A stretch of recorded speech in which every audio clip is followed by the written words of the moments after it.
권경률의 사랑으로 재해석한 한국사. 세 번째 이야기. 김유신 여동생 문희가 들려주는 삼국통일비사. 김유신, 김춘추, 문무왕. 삼국통일하면 떠오르는 남자들이다. 그런데 이 세 사람 모두와 때려야 뗄 수 없는 여인이 있다. 김유신의 누이 동생이자 김춘추의 아내이며 문무왕의 어머니인 문희가 그렇다. 이름에 문을 쓴 여성은 한국사에서 찾아보기 어렵다. 죽고 나서 받은 시호, 문명왕후도 마찬가지다. 학식 있고 총명한 여자였을 가능성이 높다. 역사 기록에선 비중 없이 다루지만 알고 보면 문희는 삼국통일에 크게 기여했다. 김유신과 김춘추가 대업의 힘을 모으게 하고 그 임무를 완성할 문무왕을 낳아서 키운 게 문명왕후였다. 삼국통일에 상당한 지분을 가진 셈이다. 그런 문이라면 이 통일 대업을 어떻게 바라봤을까? 남자들이 아닌 여인의 목소리로 그 결정적 장면들을 역사 자료에 근거해 다음과 같이 다시 이야기해본다. 세상을 지배하는 표면적인 힘은 두려움과 욕망이지만 역사를 움직이는 진정한 원동력은 오직 사랑이다. 남자들은 어떨지 모르지만 나는 그렇게 믿는다. 내 이름은 문희, 진골 김서현과 만명부인의 금지옥녀, 둘째 딸이다. 우리 집안은 본래 가야 왕족이었다. 증조부인 금관가야의 구영왕이 나라를 신라에 바치고 비순의 진골이 됐다. 가락국 시조 수로왕의 피를 잇는 유서 깊은 집안이지만 신라에서는 은근히 이방인 취급을 받았다. 문희만 진골 이어 서라벌 귀족들의 텃세가 이만저만 아니었다. 집안이 자리 잡은 것은 할아버지 덕분이다. 각간 김무력은 새로 차지한 한강의 신주를 잘 다스렸을 뿐 아니라 매복전을 펼쳐 백제성왕을 죽음으로 몰아넣었다. 그 공을 인정받아 진흥왕의 딸 아양공주와 결혼하고 신라 성골 왕실의 어엿한 사위가 된 것이다. 왕실을 등에 업고 잘 나가던 집안에 비바람을 몰고 온 사람은 내 아버지였다. 화랑 김서연이 금지된 사랑에 빠진 것이다. 상대는 수쿨종과 만호태우의 딸 만명, 내 어머니였다. 수쿨종은 진흥왕의 동생으로 성골 왕족이었다. 만명이 문희만 진골인 서연과 정을 통한 것을 알자 그는 딸을 별채에 가두고 사람을 시켜 지키게 했다. 만호태우는 한술 더 떴다. 이 여인은 진흥왕의 며느리이자 진평왕의 어머니였다. 남편 동륜태자가 일찍 죽는 바람에 수쿨종과 재혼했는데 신우이였던 아양공주와는 앙숙이었다. 자신의 딸이 공주의 아들과 사귀는 것을 태우는 반대했다. 임금의 어머니라 힘도 셌다. 서연은 화랑도에서 쫓겨나 만노군으로 내쳐졌다. 하지만 사랑은 억지로 막을수록 뜨겁게 달아오르는 법이다. 어느 날 만명이 갇혀있는 별채에 문에 벼락이 쳤다. 지키던 사람들은 놀라서 흩어졌고 만명은 뚫린 구멍으로 빠져나왔다. 벼락 운운했지만 사실은 화랑 김서연이 낭도들을 보내 사랑하는 여인을 구출한 것이다. 소행을 숨기기 위해 벼락이 쳤다는 소문을 냈다. 두 사람은 만노군으로 가서 보금자리를 만들었다. 신라를 뒤흔든 사랑의 도피극이었다. 큰 오라버니 김유신은 그 뜨거운 사랑의 결실이었다.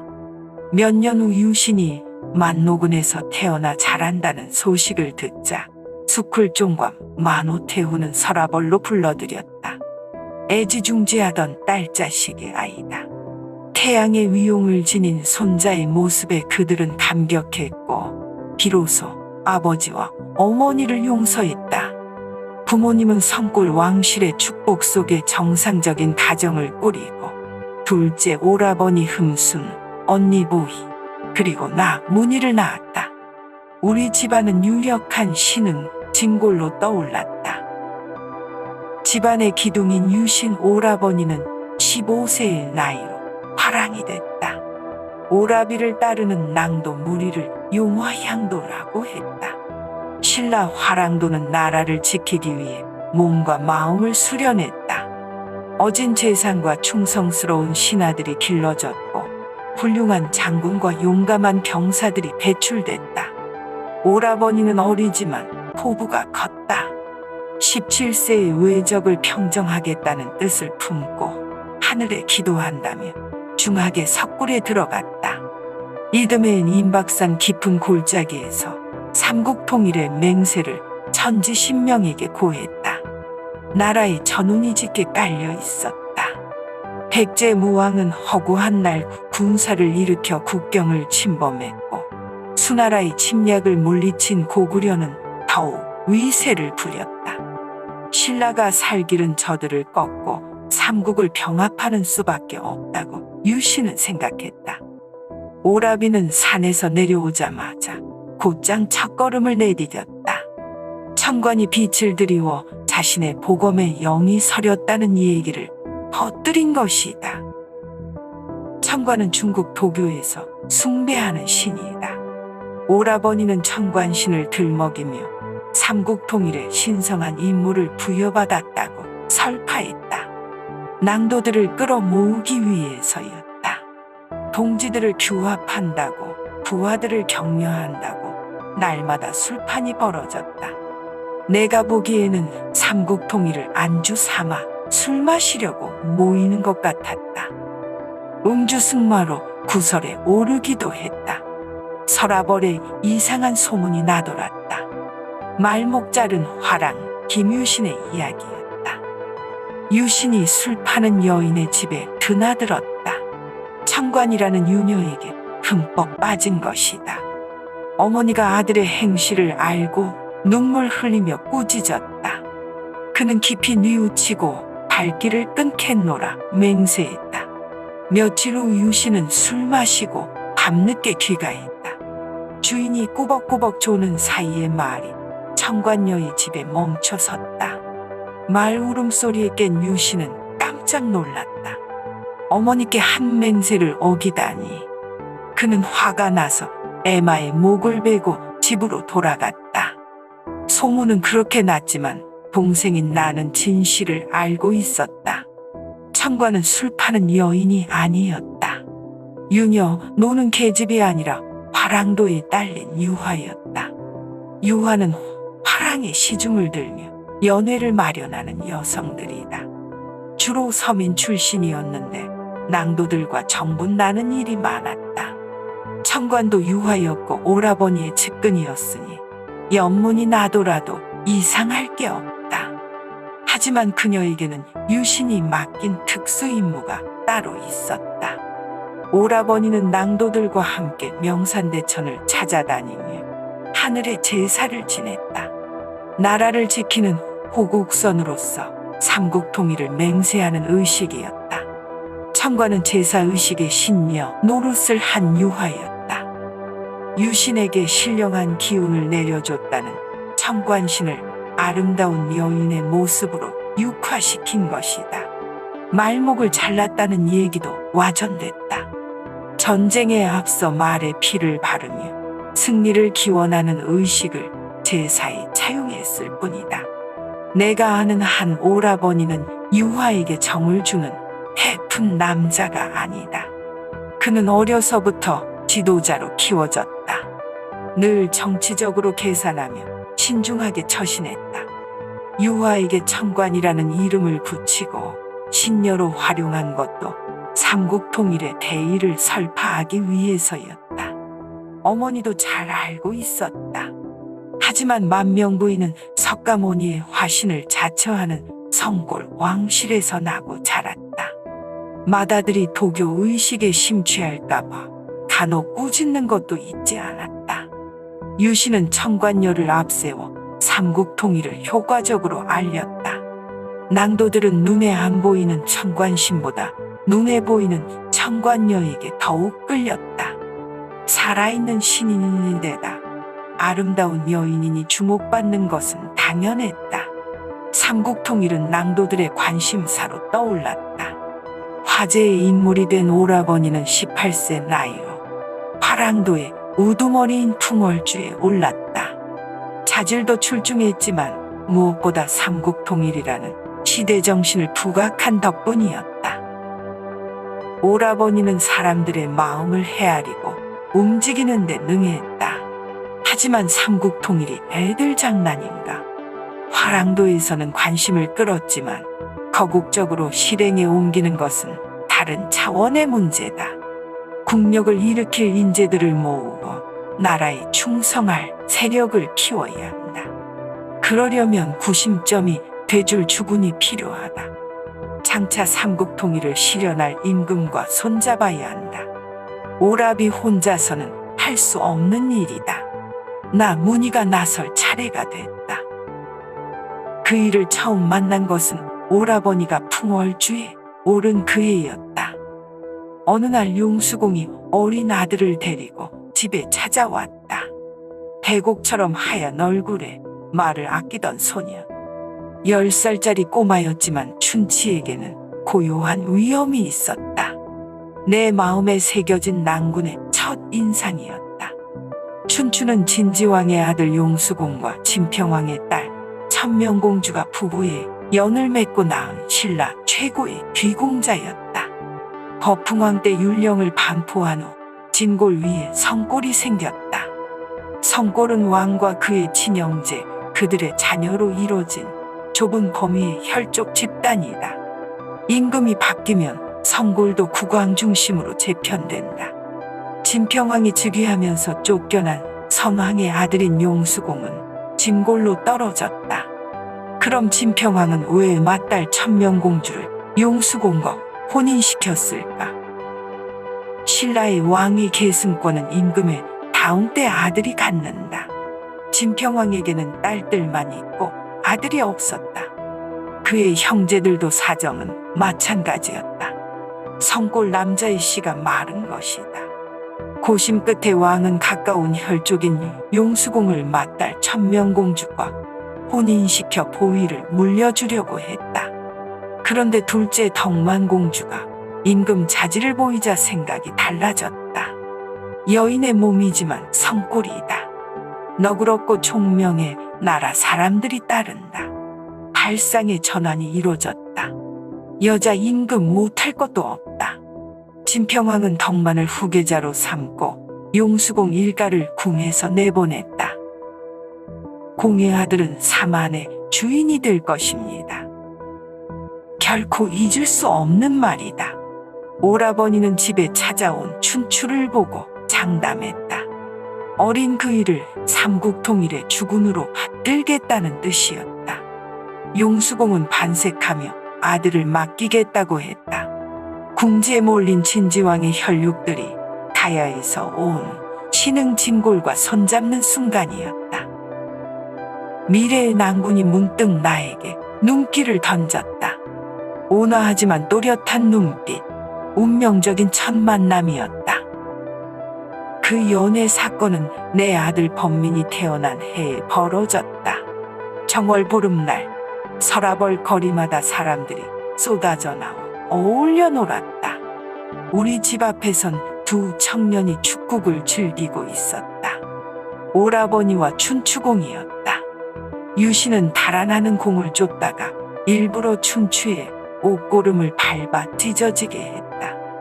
오라비는 옷고름을 꿰매주겠다며 공을 데리고 집에 들어왔다. 먼저 보이 언니에게 바느질을 시키자 쑥스러운지 거절했다. 나는 냉큼 반지꼬리를 들고 손님 방에 갔다. 유신이 슬쩍 자리를 비켜주니 방에는 청춘 남녀만 남게 됐다. 향긋한 처녀의 채취에 그이의 볼이 벌겋게 달아올랐다. 내 가슴도 두근두근 뛰었다. 우리의 첫날이었다. 그날 이후 춘추공은 은밀히 우리 집에 드나들었다. 봄 여름이 가고 가을이 오자 내 배가 불러왔다. 이제 책임질 시간이다. 하루는 오라버니가 배부른 누이를 불태워 죽이겠다며 마당에 장작을 쌓고 연기를 피웠다. 처녀가 임신했으니 집안 망신이라는 것이었다. 문디가시나 네 오늘 제삿날이되이. 뭉게뭉게 피어오른 연기는 서라벌 하늘로 치솟았다. 마치 누가 봐달라는 듯이. 공교롭게도 덕만공주가 제사 지내기 위해 남산에 오르는 날이었다. 그것은 오라버니와 내가 짜고 버린 연극이었다. 사실 춘추공은 보라공주와 혼인한 유부남이었다. 두 사람은 금슬이 좋아 장안의 인꼬부부로 소문났다. 게다가 궁주가 낳은 딸 고타소를 공이 몹시 사랑했다. 사랑을 나누고 임신했지만 그이와 결혼할 수 없었다. 첩이 되기도 싫었다. 방법은 성골 왕실로부터 중혼을 허락받는 것뿐이었다. 진평왕이 오랫동안 재위하며 덕만공주 또한 나이가 지긋해졌다. 남산으로 행차한 공주는 우리 집에서 나는 연기에 관심을 보였다. 유신이 결혼도 하지 않고 임신한 누이 동생을 태워 죽인다는 말을 듣자 덕만은 남자가 누구냐고 물었다. 마침 곁에 있던 춘추공이 안절부절 못하고 얼굴을 붉혔다. 현명한 덕만공주는 대번에 사태를 파악했다. 내 소행이구나. 속히 가서 여인을 구하라. 성골이자 후계자인 덕만공주의 명으로 나는 무사히 혼례를 치를 수 있었다. 얼마 후 범민 문무왕이 태어났다. 삼국 통일의 포부가 빚은 사랑의 결실이요. 하늘에서 내려준 축복이었다. 가족만큼 확실한 동맹은 없다.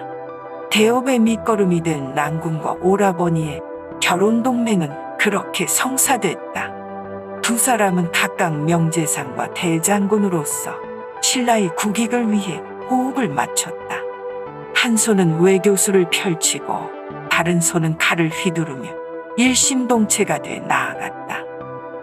일례로 선덕여왕 때 백제의자왕이 대군을 일으켜 신라의 서남쪽 40여 성을 빼앗고 전략요충지인 대야성을 함락시켰다. 그 바람에 대야성주의 아내인 고타소가 비참하게 목숨을 잃었다. 고타소는 춘추공의 맏딸이다.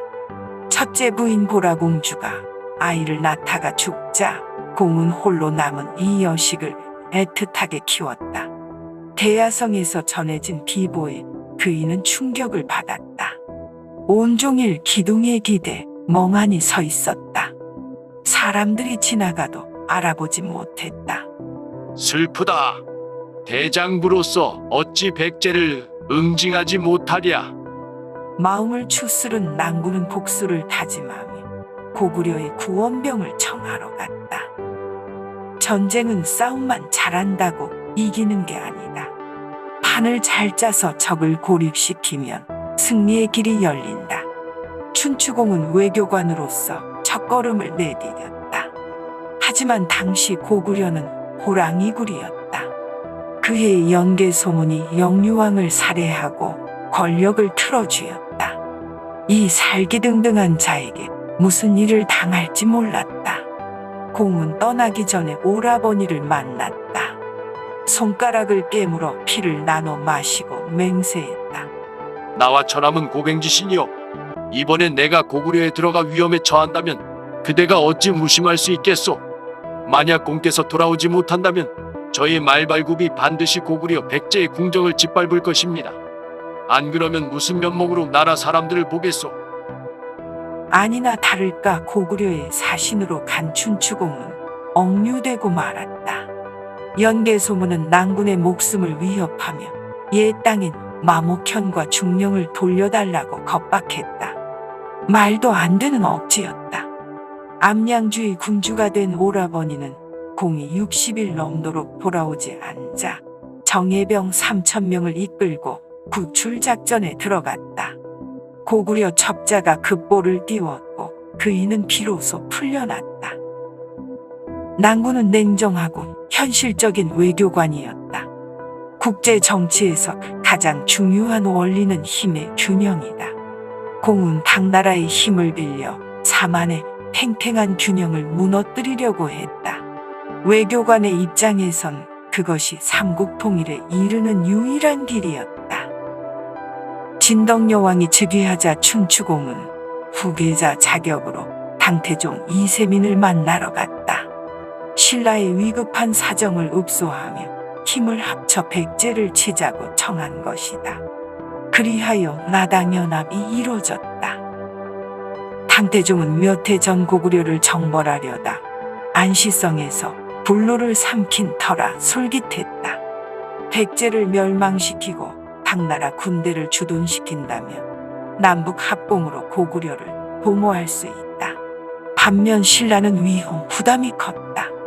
사만 땅에 세계 최강의 외적을 끌어들이는 일이었기 때문이다. 그러나 춘추공은 백제와 고구려를 평정해야 신라가 살 수 있다고 봤다. 공은 중국 제도와 문물을 적극 수용했다. 독자 연호와 의관도 버리고 당나라를 따랐다. 난군이 왕위에 오르니 신라 제29대 태종 무열왕이다. 덕분에 나는 왕비가 됐다. 오라버니는 지혜롭고 용맹한 장수였다. 유신의 전매 특허는 인신공양 전법이었다. 희생양이 단기 필마로 돌격해 용감하게 싸우다가 목숨을 바치게 했다. 그 모습을 지켜보던 병사들을 격앙시켜 사기를 끌어올린 것이다. 백제와의 무산성 싸움에서는 비령자와 아들 거진, 종 합절이 희생양 역할을 해 승리를 거뒀다. 황산벌에서는 화랑관창과 조카 반굴에게 각각 나 홀로 돌격을 명해 계백의 5,000결사대를 괴멸시켰다. 독한 심리전으로 백제를 궁지에 몰아넣은 것이다. 단 당나라에 대한 처신은 난군과 달랐다. 황산벌을 넘어 당나라군 진영에 이르렀을 때 나당연합군 총관 소정방이 벼랑간 신라 장군 김문영의 목을 치려고 했다. 계백의 저항에 막혀 약속일보다 늦게 도착한 죄를 묻겠다는 것이었다. 당나라군의 위험을 세우고 신라군의 길을 꺾으려는 수작이었다. 신라 대장군인 오라버니는 소정방에게 일갈했다. 황산의 싸움을 보지도 않고 죄를 묻는구나. 이런 지옥은 당할 수 없으니 당나라와 결전을 치른 후에 백제를 깨뜨리겠다. 유신은 커다란 도끼를 집어들고 국문에 섰다.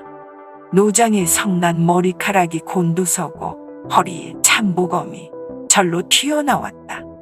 그 살벌한 기세에 소정방도 꼬리를 내릴 수밖에 없었다. 결국 나당연합군은 힘을 합쳐 백제 사비성 공략에 들어갔다. 의자왕은 도성에서 도망치다가 당나라군에 붙잡혔고 700년 백제 역사는 마침표를 찍고 말았다. 백제를 멸망시키고 온 오라버니는 공을 인정받아 대각간이 됐다. 그러나 마냥 기뻐할 수 없었다. 당나라의 야심을 꿰뚫어봤기 때문이다. 저들은 고구려를 넘어 신라까지 노릴 것이다.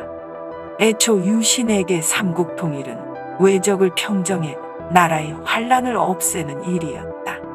그런데 사만 땅에 세계 최강의 외적이 치고 들어왔으니 이를 어찌할 것인가. 이듬해 태종 무열왕이 세상을 떠나고 내 아들 범민이 왕위에 올랐다. 신라 제30대 문무왕이다. 오라버니와 나는 벅찬 감회에 젖었다. 가야 핏줄에 신라 임금이 탄생한 것이다. 가락국에서 온 새로운 김씨들이 주류가 됐다. 결혼 동맹의 빛나는 성과였다. 외가를 우러러보는 범민의 마음은 조서에 고스란히 담겼다. 가락국 시조 수로왕은 나에게 15대 조가 된다. 그 나라는 망했지만 묘는 남아있으니 이제부터 신라 종묘에 합해 계속 제사 지내도록 하라. 오라버니는 조카 문무왕이 삼국통일을 완성해 주길 바랐다. 그것은 사만 땅에서 당나라를 몰아내야 가능한 일이었다. 당나라는 백제 땅에 웅진도 독부를 두고 신라를 계림도 독부라 칭했다. 그리고 고구려를 멸하자 안동도 호구를 설치하고 직할 통치에 들어갔다. 그들은 사만을 넘봤다. 이에 맞서 문무왕은 당나라와의 전쟁을 착실히 준비했다. 내 아들 범민은 오라버니와 선왕의 장점을 골고루 물려받았다. 그는 외교관의 미소 속에 대장군의 칼을 감췄다. 당나라의 정성껏 조공을 바치다가 갑자기 백제에 이에 도읍 사비를 기습해 웅진도독부를 신라 소부리주로 편입했다. 고구려 유민을 이끌며 부흥운동을 펼치는 안승을 고구려 왕에 봉하고 당나라가 질책하면 또 사절을 보냈다. 왕의 정신적 지주였던 유신은 마지막까지 자문하다가 79세의 세상을 떠났다. 웃는 낯으로 칼을 휘두르는 문무왕에게 질렸는지 당나라는 20만 대군을 편성해 신라를 쳤다. 그러나 신라군은 매소성에서 쇠뇌를 활용해 말갈 기병대를 전멸시키고 당나라군을 크게 격파했다. 이듬해에는 기벌포로 들어온 적의 수군까지 박살, 내 당나라의 전의를 꺾어버렸다. 측천무후는 이 실익 없는 전쟁을 그만뒀다. 대동강 이남 지역을 신라 영토로 인정하고 발을 뺀 것이다. 오라버니와 난군의 수원, 삼국통일이 완성되는 순간이었다. 영토만 놓고 보면 아쉽게 됐지만 부분적이나마 사만을 통합한 것은 역사적 의미가 크다. 신라, 백제, 고구려, 그리고 가야가 함께하는 우리나라가 탄생한 것이다. 나는 오라버니와 난군, 그리고 아들의 곁에서 삼국통일의 대업에 참여했다. 왕비이자 태우로서 온갖 부귀영화를 누렸다. 돌이켜보면 그이의 옷고름을 꿰매는 순간 운명이 바뀌었다. 보이 언니에게는 미안한 마음이다. 그의 연초에 언니는 기묘한 꿈을 꿨다. 서악에 올라 오줌을 놓는데 서라버리 온통 물에 잠기는 꿈이었다. 보이는 무슨 징조인지 몰라 걱정했다. 나는 비단 치마를 주고 그 꿈을 샀다. 돌이켜보니 대업을 품는 길몽이었다. 보이 언니는 치마 한 벌에 꿈을 판 것을 후회한 나머지 결혼하지 않고 혼자 살았다. 나는 난군에게 권유해 언니를 첩으로 들이게 했다. 그 후 우리 자매는 함께 살았다. 둘이서 아들, 딸을 많이 낳아 집에 먹을 거리가 남아나지 않았다. 식솔들을 건사하다 보니 춘추공이 하루에 쌀 6마리, 술 6마리, 꽁 10마리를 먹는다는 소문이 나돌기도 했다. 언니는 내가 손이 커서 그렇단다. 여기까지 결혼동맹의 당사자로서 또 여성의 입장에서 삼국통일 비사를 돌아봤다. 사사로운 이야기지만 기록으로 남기고 문명왕후사기라는 제목을 붙인다. 후세에 전해질지는 모르겠지만 나 문희가 여자들이 역사의 큰 손이었다는 것을 후손들이 헤아려 주기 바란다.